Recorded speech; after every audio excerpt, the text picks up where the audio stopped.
put some stones on it. No, flowers are better. Stones are better. Schopenhauer was a materialistic guy, so he would like stones better than flowers. Let's go with stones, come on. And then we got the U5 and we just walked past it. Okay. Follow me, please.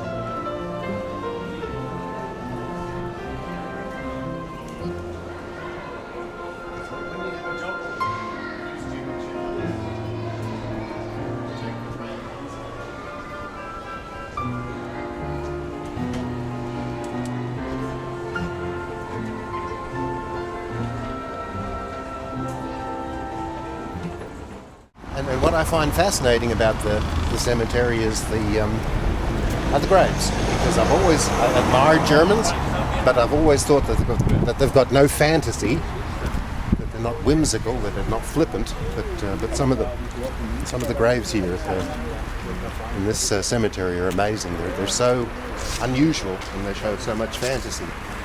So you mean they become whimsical after they die? There you go, well put. If you go to Pompeii, Fantastic. there is one of the tombstones where you can immediately tell if the person walking in front of it speaks Latin or not, because the tombstone has the inscription Viator, quod tu es ego fui. Traveler, whatever you are, I was. Very good. So, and if people start like, ooh, so then that means they understand Latin. Yeah. Camus used to say, there's a very important essay by Camus that starts by saying that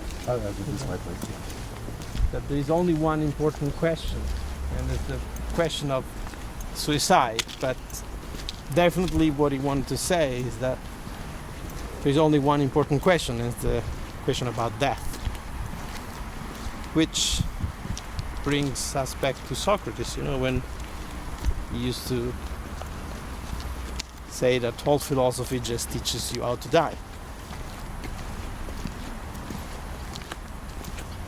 And you can tell because Socrates chose to die.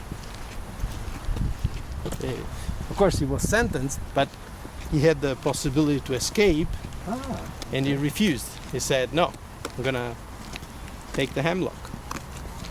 We can make the circuitous way if you like, but the direct way is here to Schopenhauer. You know that Goethe was actually Schopenhauer was a good friend of Goethe. Yeah, it was in Wikipedia, yeah. It was in Wikipedia. That Goethe used to go to his mum's salon or something, yeah. But Schopenhauer was somehow became a protege of Goethe, Yeah. So they used to have long conversations and walk, and of course it's strange to figure because they were so different, they were two opposite personalities, I can imagine very well Schopenhauer being good friend of Beethoven, but he wasn't, But with Goethe, because Goethe was a solar person, a person that liked human contact, actually a bit too much, was a political person. He was Glug und exactly. Frauen, yeah. There is a great anecdote about Beethoven and Goethe that explains very well the personality of Goethe. So There you are. we worship. Thank you, Mr. Schopenhauer, for writing Essay on Women. Please. You are one of the most intelligent men in the history of the world, sir. You'll have to cut that.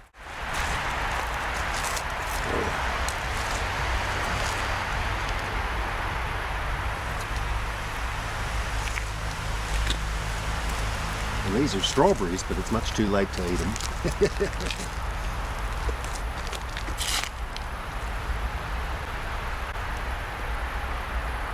Very interesting man. But perhaps we can all be interesting if we don't have to work and we've got lots of money and just to... I don't think so. No, I don't think so. To me, that's the sad thing, Sergio. I was in a Führung in Mainz about the two German impressionists, not expressionists, Slavokt and Liebermann, And they had to have the balance of painting what they wanted to paint, but also painting stuff that would actually sell so they could actually have some money to live. And then I thought, isn't our time completely decadent in the sense that we Westerners, every single normal person in the West has time to buy paint and tubes of paint and all the equipment, but nobody does it. And these guys, they had to actually, of course, they did nothing else but paint, of course, for decades, so they were pretty damn good at it. But just the thought that we have the leisure to do things that people could only dream about 100 years ago, 150 years ago, and we don't do it. I mean, I've got no talent, so I don't paint, of course. But no. Well, you somehow you agree with Schopenhauer. You know, Schopenhauer had a very grim and dark understanding of human beings. He thought that, you know, human beings were, in the large majority, exactly what you described. Scum. Yeah, I use that word, but just that.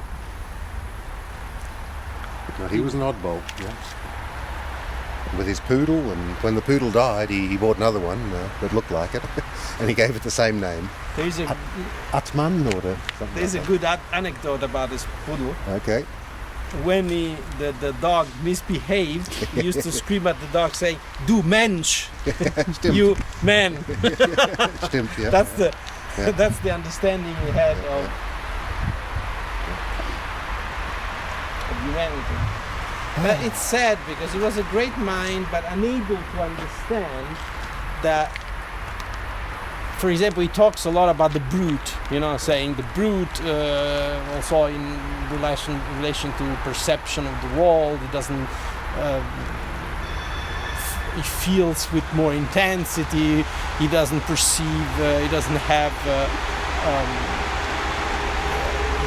Doesn't get as tired as a man, because he made a difference between the brute and the man. Yeah. But he was unable to perceive how social conditions create brutes. Exactly. But that was a part. I mean, Schopenhauer was a total reactionary. Yeah. Absolutely. I mean, even when he died, he donated his money to the soldiers and the policemen that repressed the revolt of 1848. Wow. You know, just to say. So he was a total reactionary, and he was unable to understand this about human beings. And his philosophy is deep, profound, and actually has influenced us until. Think very, very simple elements like you. I'm pretty sure that you are convinced, like most people, we are, that conscience is a product of evolution. Okay. And this belief, you know, starts from Schopenhauer, not from Darwin. We always forget that Schopenhauer is the philosopher of the 19th century. He's the Darwinian philosopher, same as Marx is a Darwinian philosopher, another philosopher of the 19th century. There is a huge relationship with all these people. They tend to see everything in terms of materialism. For example, one of the key elements in Schopenhauer is that he substitute the Ich denke von Kant to Ich will. From I think to I want. And you see, that responds a lot. He forged modern mentality into so many ways.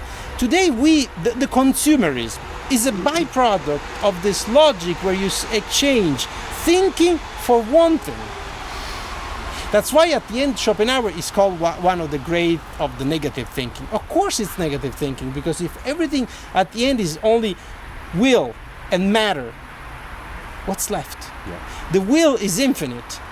Matter is finite. So the will never manage to exhaust itself into the world of matter.